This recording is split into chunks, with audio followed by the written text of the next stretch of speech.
Digong. Si Lian at si Digong po yung dalawang Hi, Leian. Hi, Leian.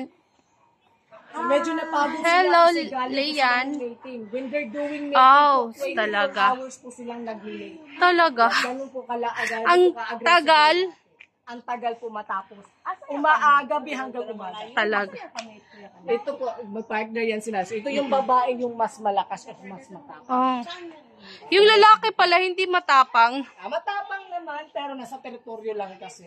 Hindi siya nangunguha ng pagkain. Dakuan na Hello. Digong. Hello, Nasa Digong. breeding season po sila. Ah. Mamaya, lalabasin sila mamayang gabi para mag-mate naman hanggang umaga. Oh no. Kusa pong papasok yung babae sa inclusion ng lalaki po. Ay, may ano dyan? Yan po pa. Mamaya i-open yung kanyang yung door ng babae para pumunta siya sa inclusion ng lalaki. Paano malalaman na buntis na yan? Magbibigay lang yan sila ng sign, mama. Hindi ko pa po alam kung ano yung sign na yun. Siguro lalaki, siguro yung kanyang child. Malamang.